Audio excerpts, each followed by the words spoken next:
Muy buenas tardes, ¿qué tal? Voy a conectar el vídeo. ¿Qué tal, Elisa, Jenny, Santiago, Juan, Fernanda, Dinelis? Bienvenidos. Bueno, vamos a comenzar la sesión de hoy, que es, como sabéis, es una sesión doble. Voy a comenzar con una primera parte que tiene que ver con una hoja de ruta de la actividad que tenéis que entregar. Así que voy a ponerme a ello un momentito que busque, a ver, todo.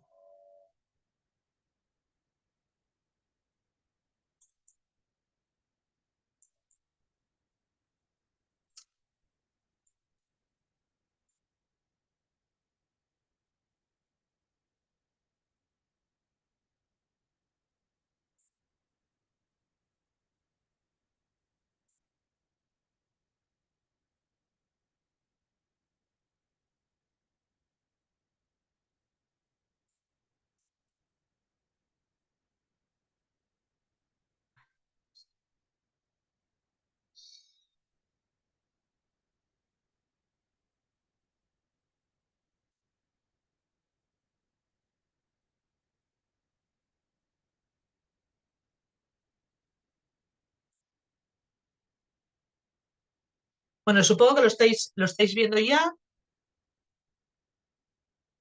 Buenas tardes, sí. Gracias. Bueno, el primer caso que tenemos tiene que ver con los indicadores económicos y sociales, que es el tema además que nos corresponde explicar hoy, centrado en dos países, que son Ecuador y Colombia. El objetivo de esta actividad es entender qué son los indicadores sociales y económicos, cuál es su papel, para qué sirven y además comparar las realidades de dos países tan próximos geográficamente pero tan distintos al mismo tiempo. Sobre todo, promover el pensamiento crítico. No se trata únicamente de buscar datos, sino de analizar e interpretar los datos. Eso es lo que realmente voy a valorar. Y sobre todo ver cómo sois capaces de evaluar las políticas públicas que se llevan a cabo en los dos países. ¿Qué tenéis que hacer? Sabéis que la actividad es una actividad grupal. Los grupos están ya establecidos. Supongo que muchos de vosotros ya habréis tenido acceso a ellos. Y lo primero que tenéis que hacer es organizaros entre vosotros, poneros de acuerdo, conoceros y después, de alguna manera, dividiros o ver cómo vais a organizaros en ese trabajo y buscar la información que necesitáis, analizarlo, redactarlo y después prepararlo para la entrega. Ese es un poco el checklist que tenéis que seguir para llevar a cabo la actividad. Hay cuatro cuestiones que hay que responder y sobre todo hay una, la primera, que son las políticas económicas de Ecuador, que tenéis que centraros en las reformas que se han producido desde el año 2000, principalmente los efectos de la dolarización, los efectos del gobierno de Correa.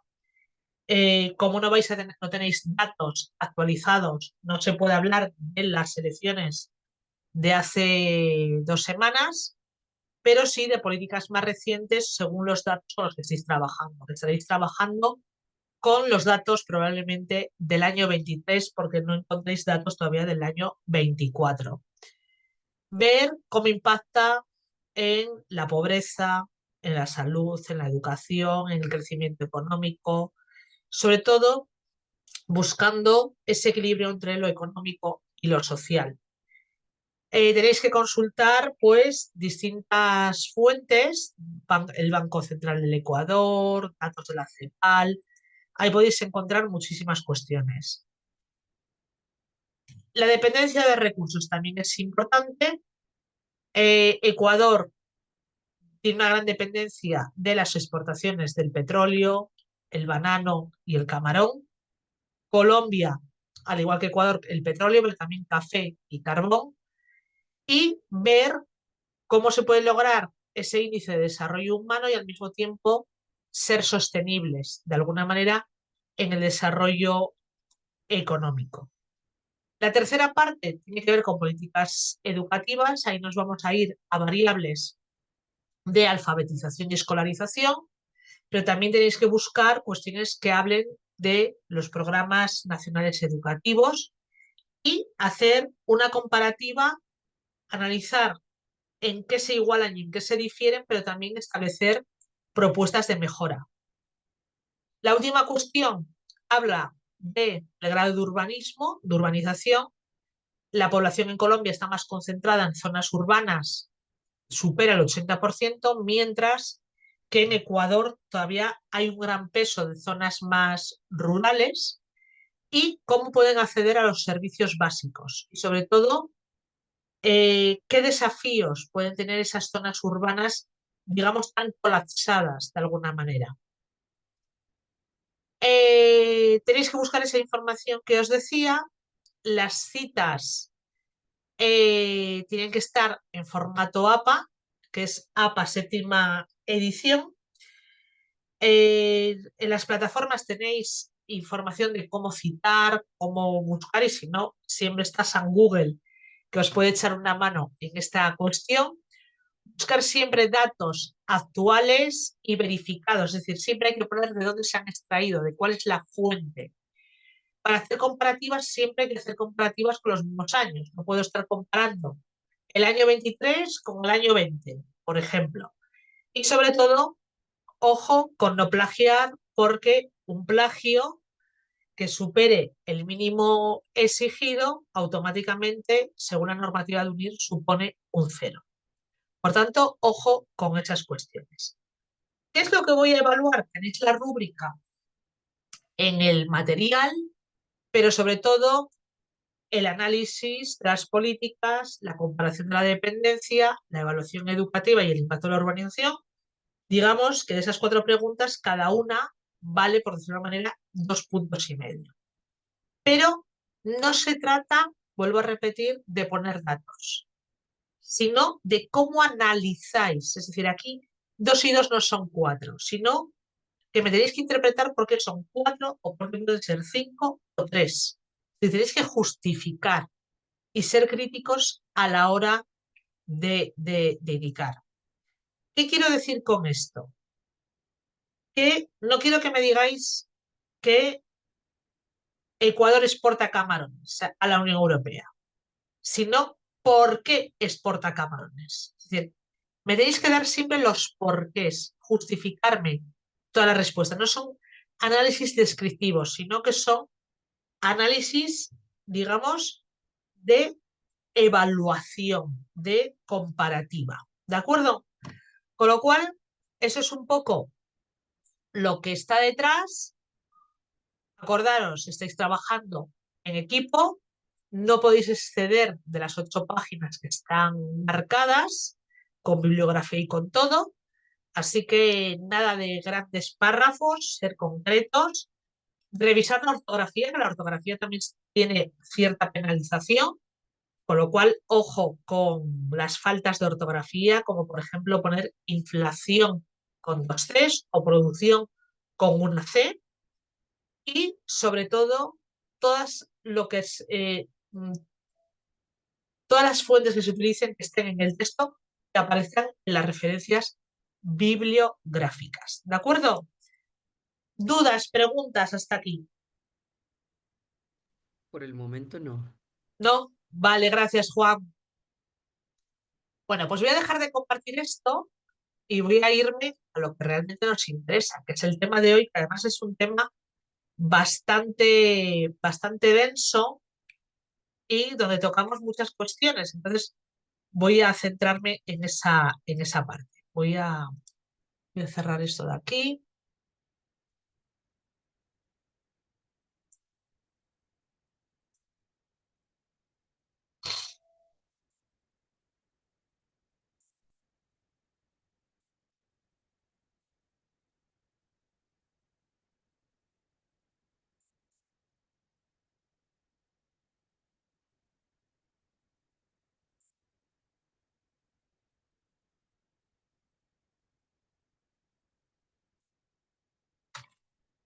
Ay, si lo pongo para compartir, lo estaba viendo yo y vosotros no. Ibais a hacerlo. Vamos. Bueno, pues vamos a trabajar con variables, ¿no? Dicho así, con los principales indicadores económicos y sociales que existen. Hablaremos también de lo que son los perfiles comerciales, sobre todo cómo esa información nos puede ayudar también a tomar decisiones de política económica y terminaremos hablando de la balanza de pagos. Existen dos tipos de indicadores. Por un lado están los indicadores económicos y por otro están los indicadores sociales. Y muchas veces se comenta y lo vemos que decimos, bueno, es cierto que hay países que están creciendo mucho económicamente, su PIB va creciendo e incluso con tasas de crecimiento que se consideran muy altas, pero resulta que la población de esos países no lo percibe, sino que sigue habiendo muchísimos problemas. Entonces, puede ir, por un lado, la economía, pero por otro lado va la sociedad. De ahí que a veces se diga que hay países que aun teniendo indicadores económicos malos, su gente vive bien y otros con indicadores económicos muy buenos, la gente no perciba que vive bien, sino que de alguna manera existe muchísimas desigualdades en la población. Pues eso es porque los indicadores económicos miden unas cuestiones, nos dicen en un determinado momento cuál es la situación de ese país y cómo se está desarrollando, y nos dan información valiosa de la evolución de esa economía, pero no nos dicen qué pasa con las personas. De ahí que estén los indicadores sociales un poco que nos digan cómo se vive. Entonces, dentro de los indicadores económicos tenemos lo que es el PIB, el PNB, el Producto Nacional Neto, la renta per cápita, la balanza por cuenta corriente y la deuda externa. Digamos que los tres primeros los vamos a resumir en el PIB, en el Producto Interior Bruto, porque lo otro, el Producto Nacional, al final, sea bruto o sea neto, estamos hablando de lo mismo, del valor de los bienes y servicios producidos. ¿Con qué diferencia? Que el Producto Interior Bruto es lo que se produce internamente en el país, es decir, dentro de las fronteras del país, y el Producto Nacional es lo que producirían, es el valor de los bienes y servicios que producen los nacionales independientemente de donde se encuentren radicados. Y puede ser dentro de las fronteras del país o puede ser fuera de las fronteras del país. Por tanto, indicadores económicos. El Producto Nacional o el Producto Interior, la renta per cápita, que nos dice cuál sería el nivel de renta por personas. Eso lo que se hace es un indicador muy común y lo que se hace es tomar la renta nacional o el PIB nacional y dividir por el número de la población. No es más. Y por tanto, digamos que nos da la media de lo que nos tocaría a cada uno. Algunos estarán por encima y otros estarán por debajo de la media, evidentemente. Después está la balanza por cuenta corriente, que nos indica cómo comercia ese país con los bienes y servicios y, digamos, cómo interactúa con el exterior. Pues, cuántas mercancías se envían, cuántas entran y nos da, digamos, una visión de su relación con otros países. Y después la deuda. Es decir, cuánto debemos a entidades extranjeras, porque muchas veces para poder seguir creciendo tenemos que pedir dinero. Y es tanto deuda pública como deuda privada. Dicho así, si nosotros tuviésemos que esperar a juntar el dinero para pagar una vivienda y no nos endeudáramos con una hipoteca, pues probablemente nunca lograríamos tener una casa. Pues eso lo mismo les pasa a los países. Muchas veces para poder llevar a cabo sus políticas y mantener los estados, tienen que pedir dinero prestado. Pues esa es un poco la idea que está detrás.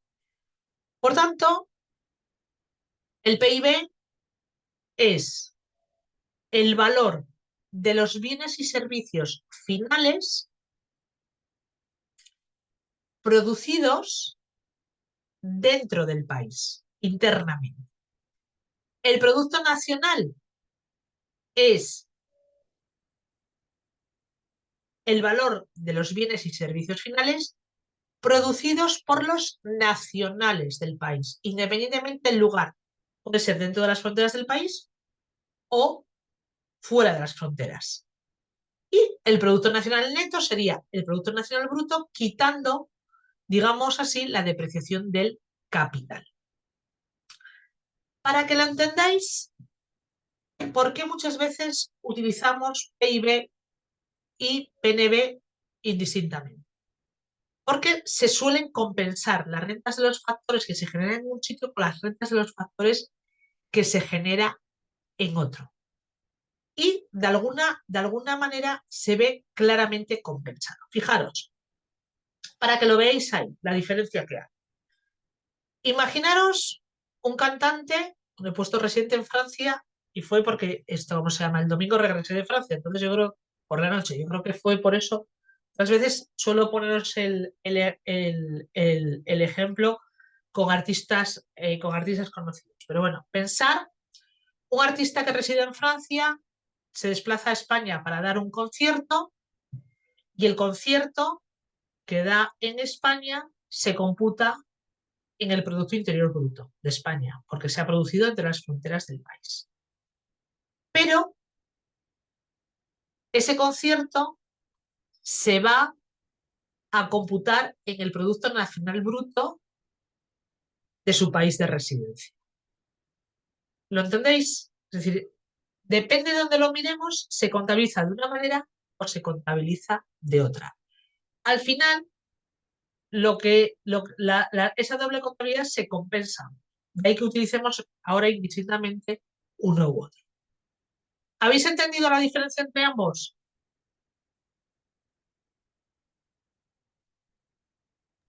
Sí, más o Sí, menos. Sí. A ver, el más o menos me está preocupando.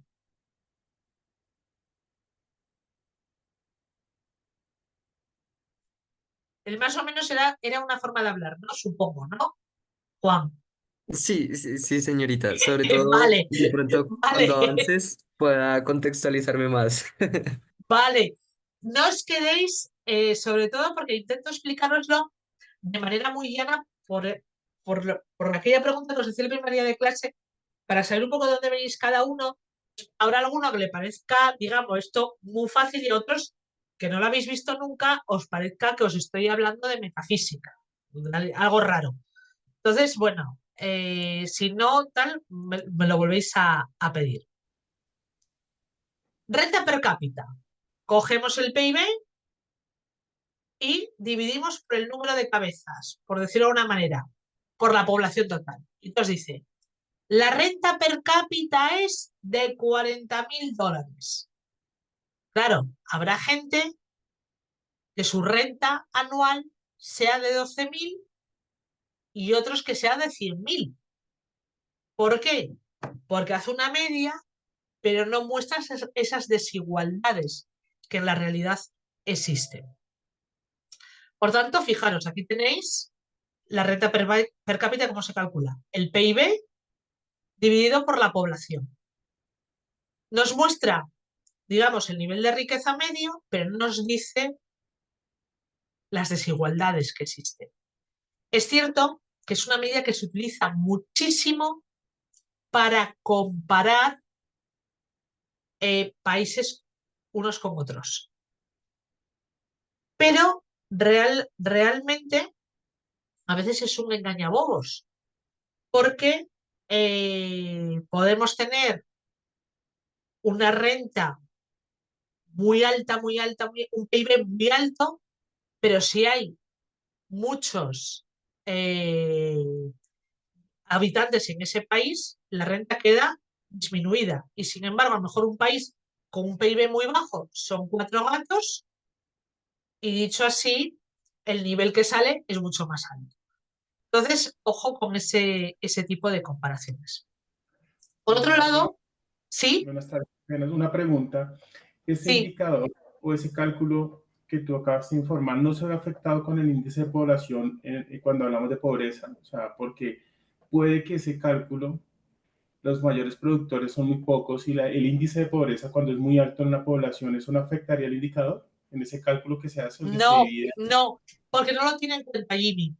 Por eso hay que utilizar indicadores sociales después. Ah, ok. Sí, o sea, Por viendo... eso está, por ejemplo, el índice de desigualdad de Gini o el índice de desarrollo humano. Esos sí son Ok, los que lo tienen en cuenta. en los indicadores sociales. Claro. Ok, perfecto. No solamente nos duda, muchas gracias. Por eso, digamos que a veces cuando se comparan este tipo de cuestiones es cuando uno cae en ello. Eh, Recientemente leí ahí lo que pasa es que no entré en profundidad porque lo miré así por encima y después no sé, no me acordé de descargarlo y tenerlo. Pero antes de las elecciones norteamericanas, yo no sé si fue la Universidad de Harvard, creo que fue, que decidieron hacer un análisis de las desigualdades entre estados americanos. Y según las desigualdades existentes, se votaba demócrata o republicano. Ese era un poco esto, ¿cómo se llama? El objetivo, ¿no? Ver un poco ese tipo de cuestiones. Y entonces había estados donde aparentemente los niveles de renta eran muy altos y existían grandes niveles de pobreza y desigualdad. Y otros donde tenían rentas per cápita más medianas, más bajas y existían menos niveles de desigualdad. Fijaros, dice ahora este Diego, el caso de China, un PIB muy alto, pero el dividido entre la alta población, pues claro, la renta per cápita con respecto a otros países es mucho más baja. Por ejemplo, eh, ¿cómo se llama? Este país, ay, ahora mismo, que además estoy viendo la camiseta del Barcelona, que era es un país, esto cómo se llama, de Oriente Próximo, que esto fue patrocinador del Barcelona. No sé si lo sigue siendo. Y ¿Qatar? es Qatar. Gracias, Juan. Qatar, exactamente. Es que estaba viendo la camiseta, pero ahora mismo no me acuerdo, no me salía. Qatar, por ejemplo, tiene un nivel de renta per cápita brutal, porque son muy pocos, porque en Qatar, cataríes son muy pocos, porque no se contabiliza, como no los dejan ser residentes, los que van, digamos, expatriados a trabajar, no entran. Entonces, claro, tú ves la renta per cápita de Qatar y es la más alta del mundo, pero existen grandes desigualdades internamente. Entonces, y es un poco el caso contrario el de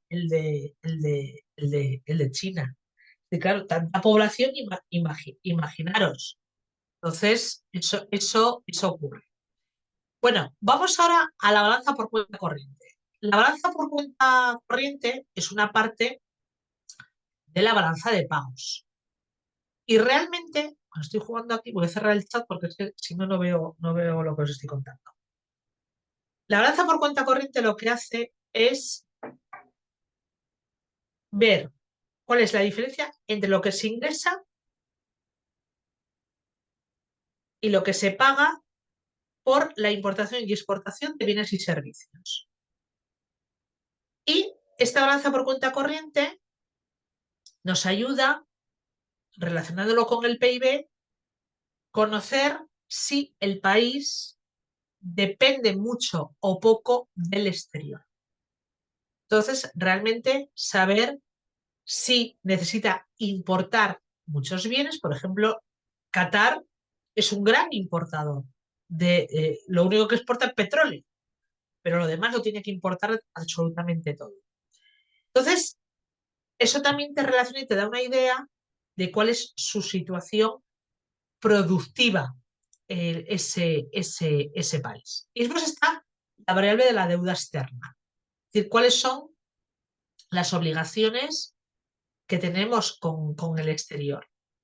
Y de alguna manera, si esa deuda es a corto, a largo plazo, y la deuda privada y la pública. Fijaros, después de la crisis, ¿os acordáis de las agencias de calificación, aquellas Standard & Poor's y todo? Por lo menos en España hubo una época que habrían todos los telediarios y todos los periódicos en primera página.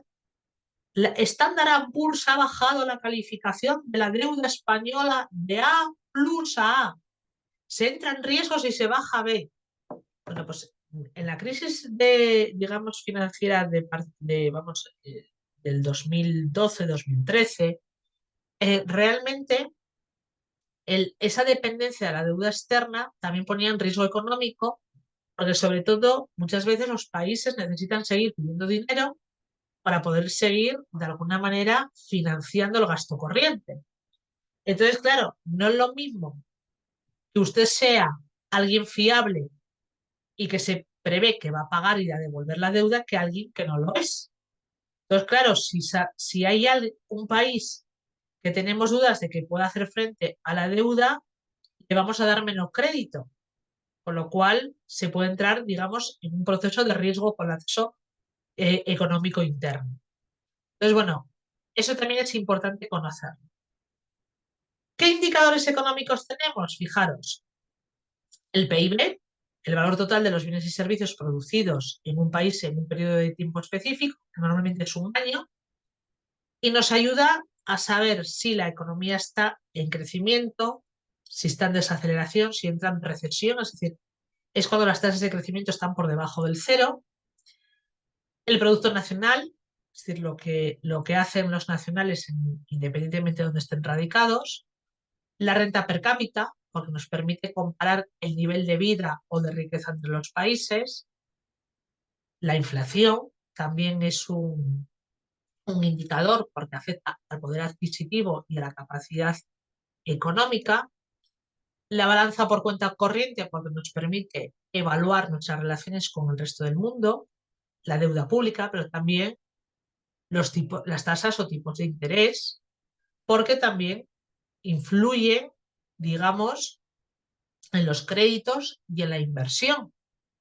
Si los tipos de interés están altos, nosotros como economías domésticas, pues igual preferimos ahorrar y guardar el dinero. Si están bajos, ¿para qué lo voy a guardar? Igual, me interesa adquirir a lo mejor algún tipo de bien o, por ejemplo, un inmueble que se pueda revalorizar. Si soy empresa y los tipos de interés están altos y necesito pedir dinero prestado, pues no sé, para comprar una máquina o ampliar una nave, pues igual lo dejo en stand-by. Si están bajos, pues igual me decido a hacer esa inversión.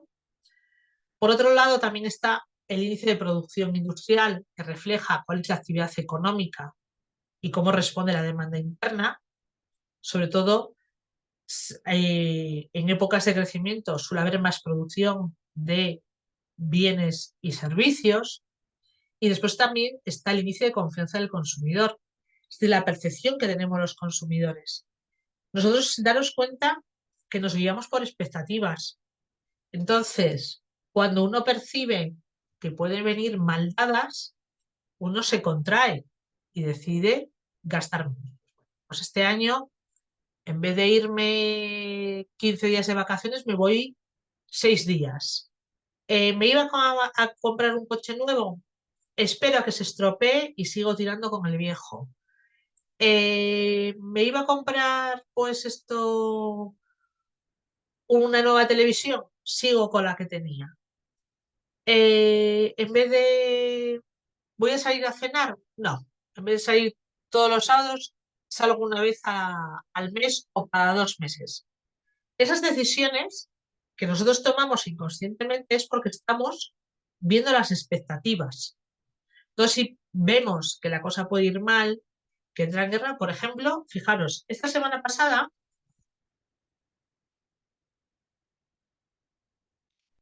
con el pánico con la que entraron las bolsas y los inversionistas empezaron a tener, digamos,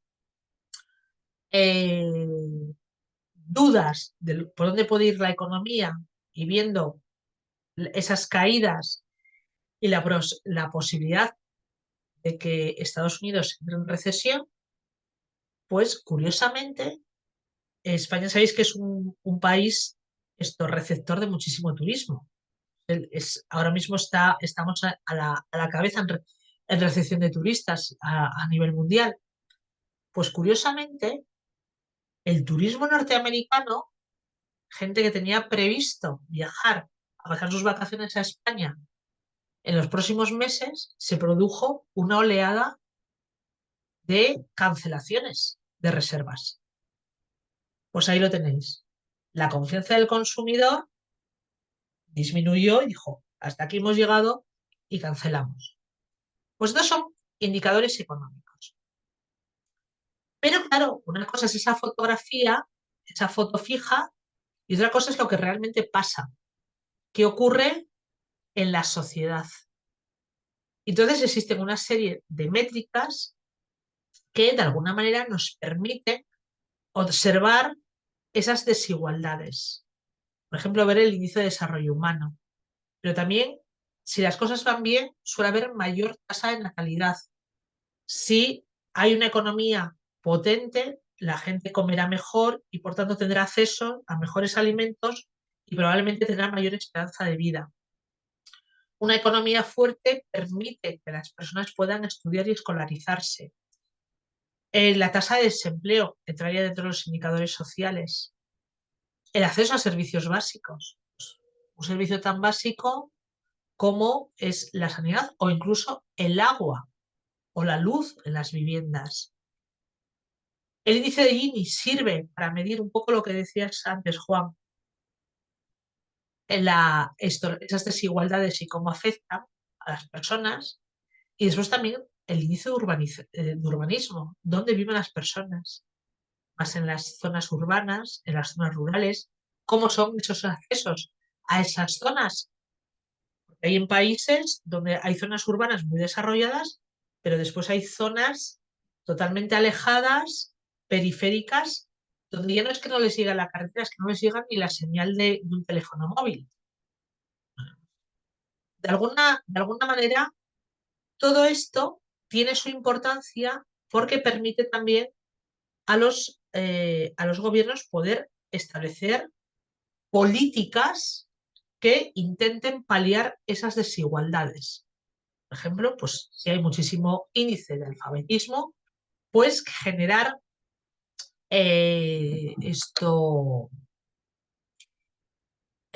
las condiciones para que la gente pueda acceder a la educación. Bueno, pues todo esto, de alguna manera, influye en lo que nosotros percibimos como calidad y bienestar, de alguna manera.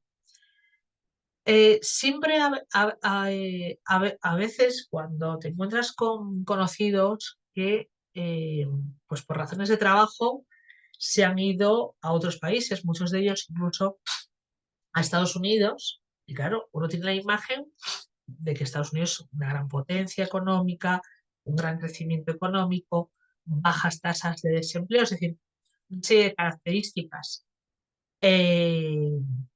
aparentemente muy buenas en relación a la noche, y a veces cuando la gente regresa dice, uy, no seremos los más ricos, pero la calidad de vida que tenemos en nuestro país no es comparable. Lo que estamos diciendo, sin saberlo, es que los indicadores sociales son mucho más favorecedores que los que ellos tienen, aunque tengan los económicos. Hay acceso a la educación, hay acceso a la sanidad, hay servicios básicos totalmente implementados. Es cierto que a lo mejor no tenemos una tasa de esto, ¿cómo se llama?, de natalidad muy elevado, pero de alguna manera se refleja en esos indicadores. Fijaros, esto que veis aquí son los datos de España de distintos indicadores para el año 23. Son los últimos datos de los que se disponen. Bueno, fijaros, PIB, más de 1.600.000 millones de euros. Es una de las principales economías de Europa. Estamos dentro de las economías, vamos a decirlo, grandes. Una renta per cápita de 34.000 dólares USA. Hombre, no son los 59.000 que tienen en Estados Unidos, pero bueno, hay dentro de lo que cabe un nivel adquisitivo promedio relativamente alto. Claro, para ver cómo se distribuye habría que hacer el índice de Gini para ver la desigualdad, cómo se distribuye. Bien, balanza por cuenta corriente, un superávit moderado, es decir, vendemos un poco más de lo que importamos por el momento, con lo cual estaríamos en un modelo, digamos, de ahorro con el exterior y competitividad. Esperanza de vida de más de 83 años. Es la más alta de Europa en estos momentos y por detrás de Japón. Eso requiere un buen sistema de salud. Tasa de alfabetización del 98%. Prácticamente podemos decir que es universal. Es decir, el nivel de escolarización es obligatorio hasta los 16 años. Desigualdad del 0,33, es el índice de Gini. No es extremadamente alto. Quizás esto, ¿cómo se llama? Siga habiendo una bolsa que habría que, de alguna manera, hacer políticas más redistributivas. Índice de desarrollo humano, muy alto. Fijaros, al 0,90,5. Es de los 30 países más altos. Índice de pobreza multidimensional. Aquí sí tenemos un problema porque estamos en el 21%. Realmente, aquí está diciendo que es personas en riesgo de exclusión social. Hay muchas personas que incluso trabajando, pues, dada su precariedad laboral, están en riesgo de caer en esa exclusión. Por tanto, como veis, Una pregunta, aquí sí, en dime, estos Juan. países se tiene también en cuenta el porcentaje de personas que vienen del exterior o únicamente se No, miden todos los... todos los que residen, Juan.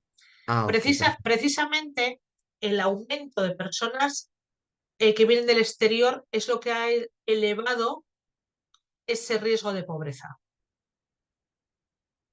Sí, eso lo he visto porque mucha gente latina está llegando a Europa y pues no mucha gente va con trabajo, sino precisamente a como hacer trabajos medianamente raros. Entonces, pues eso había visto que en Europa precisamente están subiendo esos índices de pobreza por toda la gente, pues que con mucho esfuerzo se va de Latinoamérica a tratar de buscar como algo en Europa. Yo, a mí sinceramente me da mucha pena porque mucha gente viene pensando que, como decía mi abuela, que atamos los perros con longanizas y la situación no es nada buena. Os lo puedo asegurar y certificar. Y esto pasaba también en España. España siempre hemos sido un país eminentemente migrante. Casi no hay familia en España que no tenga un tío, un primo en América o en Centro Europa. Es decir, todos hemos tenido un tío o un abuelo, sobre todo en mi zona, que ha estado o en Argentina o en Cuba, o incluso tienes familia que residen allá o en Brasil, por ejemplo. Y de aquí se marchaba la gente y exactamente igual que lo que está ocurriendo. Ahí trabajaban de sol a sol en condiciones, digamos, muy penosas, pero claro, cuando llegaba la época vacacional o demás, venían como si vivieran en la opulencia.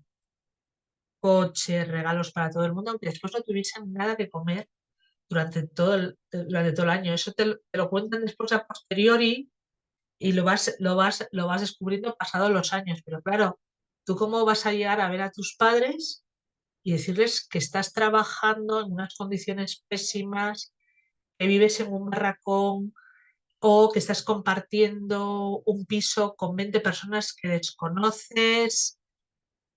Eso lo han vivido todos los inmigrantes, pero muchas veces la imagen que transmitimos es que bien me va, fíjate qué coche traigo, ha traído regalos, viene con una ropa maravillosa, y la realidad es que cuando se llega aquí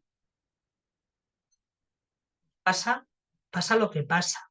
Entonces hay mucha gente que le está costando muchísimo, muchísimo, muchísimo integrarse, porque además, si no tienes papeles, si no estás legalizado, no te pueden hacer un contrato donde tengas tus derechos asegurados, donde tengas derecho a una sanidad, donde tus hijos puedan tener derecho a una educación, acceso a una vivienda. Uf, es realmente, yo conozco gente pasándolo, pero verdaderamente, verdaderamente mal.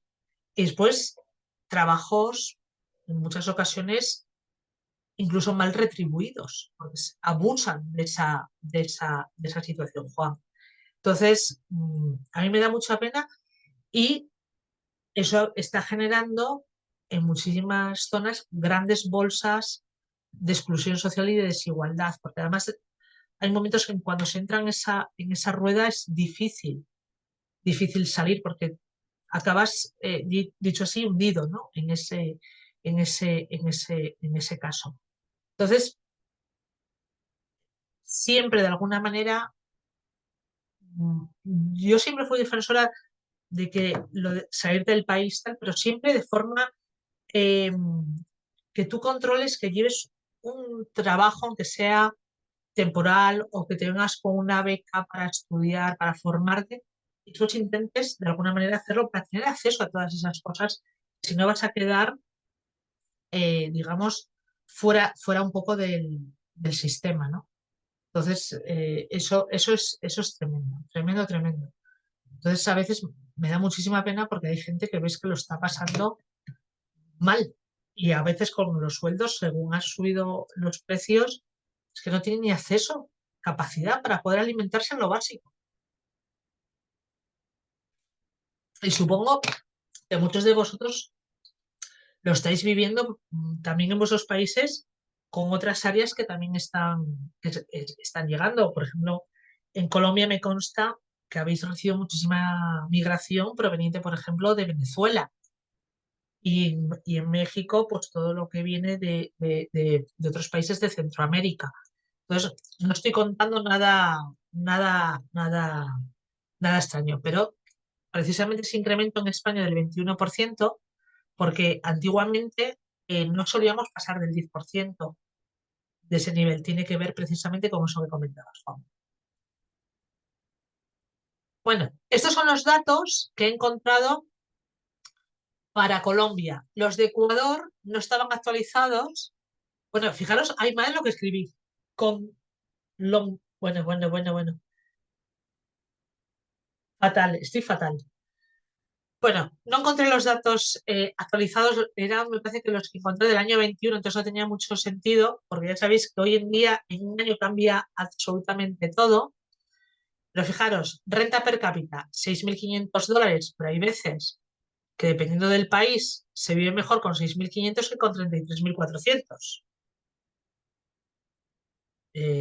Depende de los gastos, del nivel de vida. Hay un déficit estructural, esperanza de vida de 77 años, que es alto, ojo, es alto, no llega todavía al nivel de países más desarrollados que están en torno a los 80. Lo de España es una cosa rara, pero eso está indicando que hay una buena, digamos, salud pública y un acceso importante a los servicios básicos.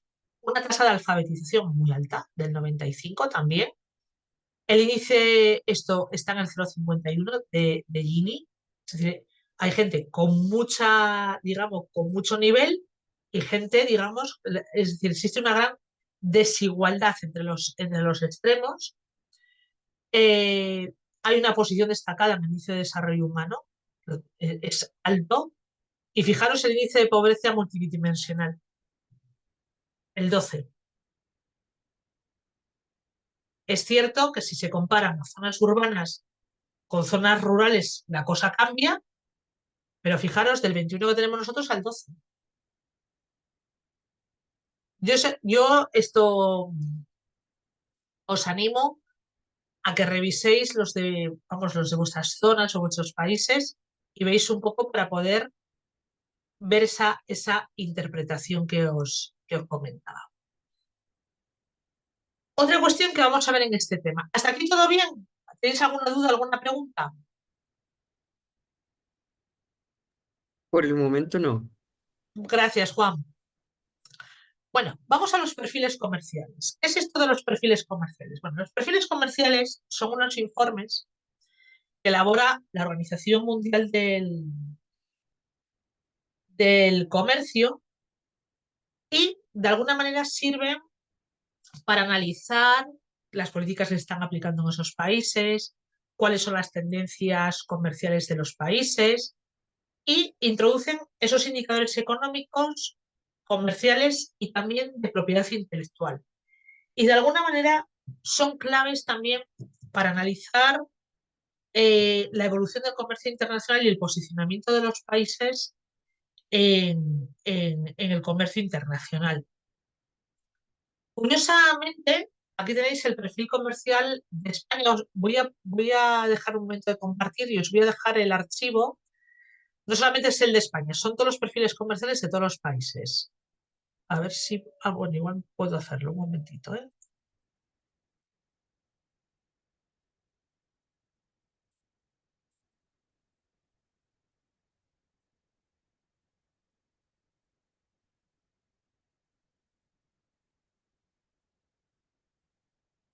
Mira una cosa. A ver, si no, no puedo hacer.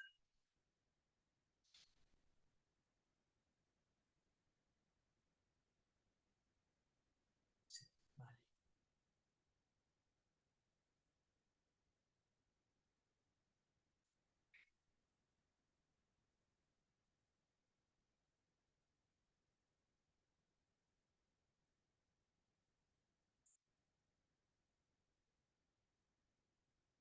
Está subiendo.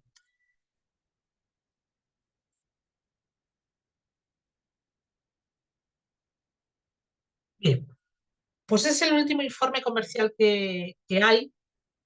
Me parece que ya está subido y lo podéis descargar del chat.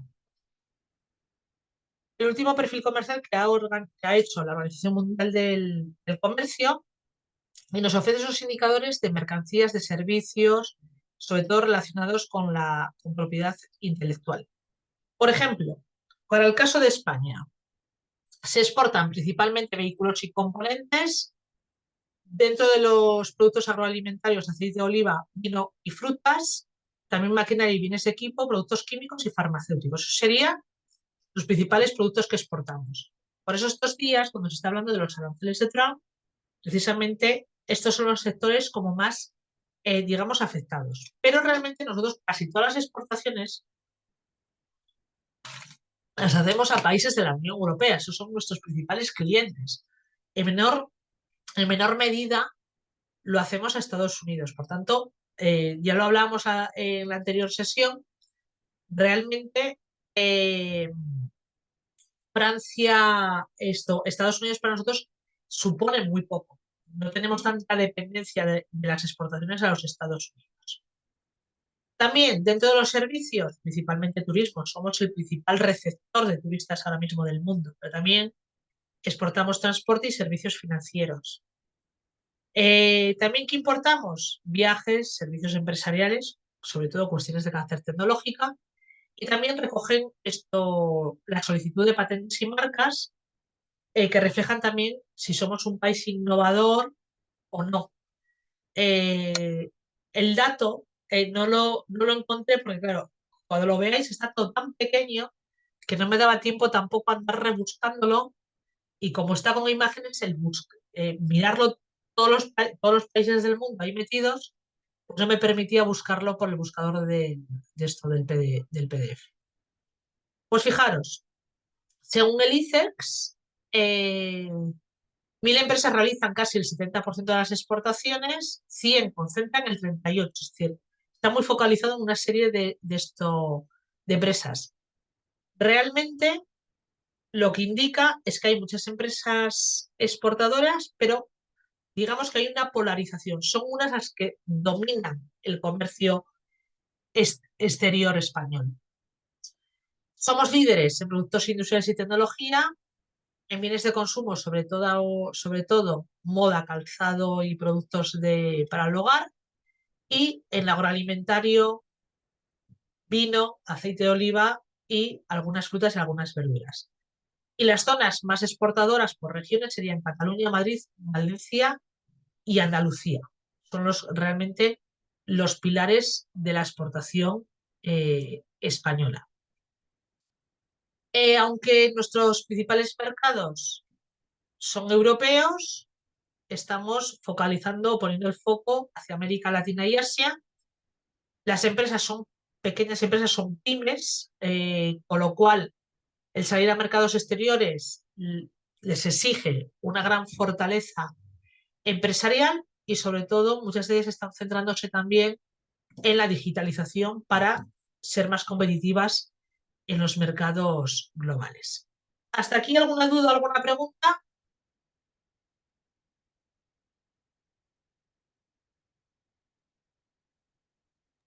¿Todo bien? No, sí. Vale. El archivo que os he lanzado, yo os animaría a que le echaseis un vistacito a esto, a lo de vuestro, digamos, caso, vamos, país en particular. Bueno, nos vamos a hablar de la balanza de pagos. La balanza de pagos es un documento contable que lo que hace no es ni más ni menos que resumir las transacciones que los países hacen con el resto del mundo. Y por tanto, se registran todas esas operaciones y todos los países construyen esa balanza de pagos siguiendo la misma metodología que impuso el Fondo Monetario Internacional. Entonces, se recogen todos los flujos de ingresos y de pagos y se recogen esas transacciones económicas, que son tanto las que recogen bienes y servicios como las transacciones de carácter financieras. Por tanto, de alguna manera se hacen por el principio del devengo y están compuestas por la balanza por cuenta corriente, la balanza por cuenta de capital y la balanza por cuenta financiera. Y después hay una que es como una variación de reserva que se llama posición de inversión internacional, que es, digamos, lo que hace ajustar esa balanza. Pero nosotros nos vamos a fijar principalmente en la balanza por cuenta corriente, porque es el indicador que nosotros utilizamos para saber si dependemos o no dependemos del exterior el país.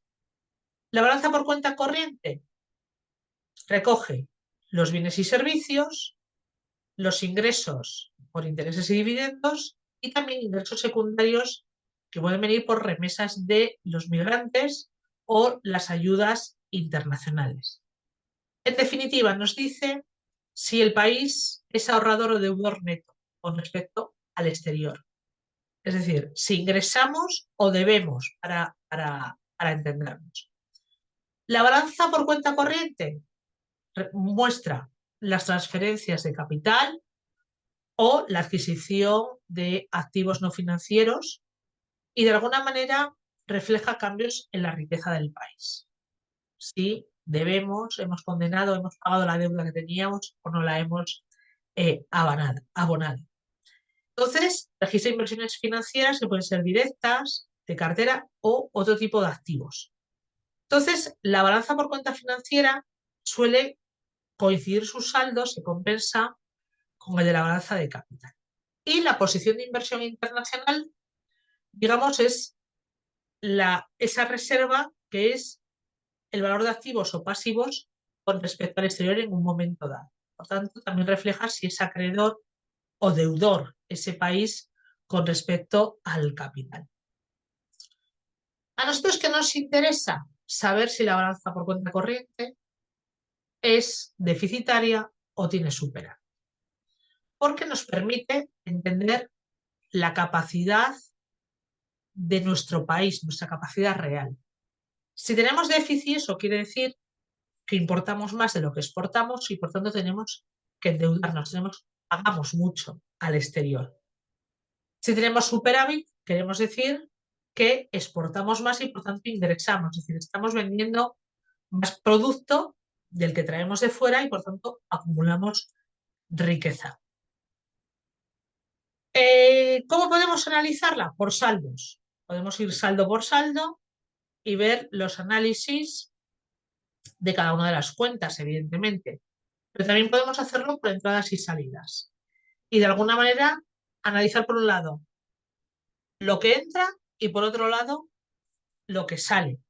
Y fijarnos en qué somos más fuertes. Si en mercancías, en servicios, dentro de las mercancías, qué tipo de mercancías, si son agrícolas, si son bienes terminados, si son bienes intermedios.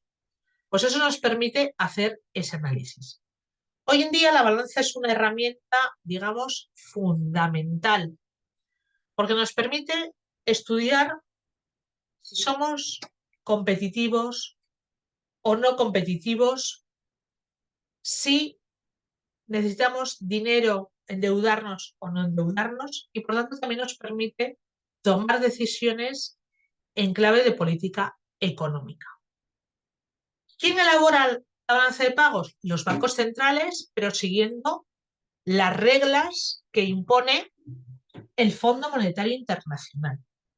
Y se elabora por el principio del devengo, en el momento en que se crea la obligación, no en el momento que cobro. El momento, si yo en el momento que voy a mandar naranjas a Estados Unidos, me hago una factura, ese es el momento del devengo. Después seguramente cobraré esa factura a los 120 o a los 90 días. No es cuando se hace el cobro, sino cuando se devenga, cuando se emite la factura. Se hace a precios de mercado y la balanza de pagos, como os decía, tiene que estar siempre equilibrada. Ahí tenéis algunos ejemplos. Balanza comercial. Bienes, fruta, energía eléctrica, jamón, vino, aceite, todo. Servicios, turismo, transportes, seguros, comunicaciones. Ingresos o rentas. Salarios por trabajo realizados en empresas extranjeras, patentes, derechos de autor, propiedad industrial, intelectual. Balanza por capital, transferencias o activos no financieros. Y la financiera, pues eso, inversión directa en empresas o inmuebles, acciones, títulos, opciones, futuros, préstamos y demás. Ahí tenéis un poco cómo sería, no os lo voy a pedir, que hagáis el saldo en el examen, pero no os voy a poner ahí para que contabilicéis, pero bueno, que veáis un poco cómo sería la estructura. Entonces, lo que os decía antes, podemos analizar por variables de ingresos, por variables de pagos, o bien analizar únicamente los saldos. Y bueno, con esto doy por terminado este tema que era tan sumamente enorme y largo. Y ahora, preguntas, dudas, cuestiones.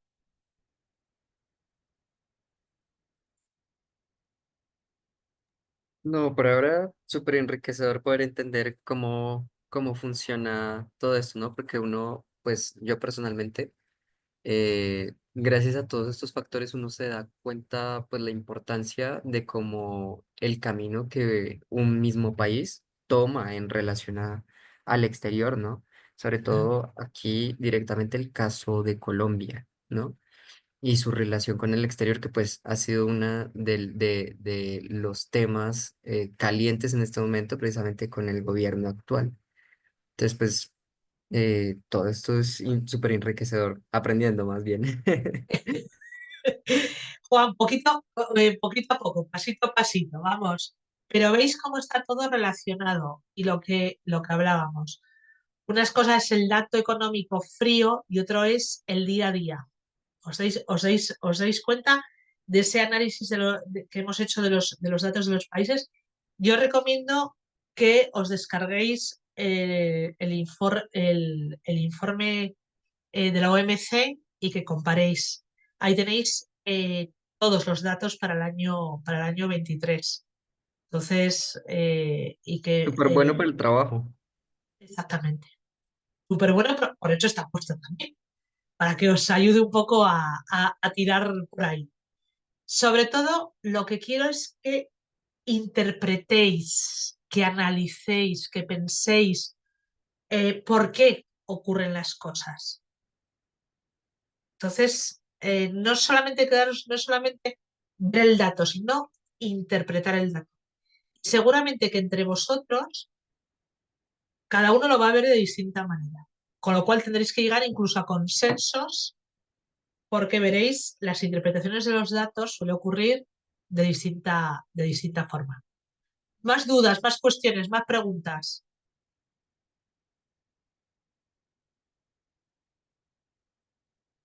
¿Nada? Bueno, pues nada, no os voy a robar más tiempo. Pensé que me iba a llevar más este tema porque es un tema bastante largo y bastante más complicado para muchos de vosotros de entender.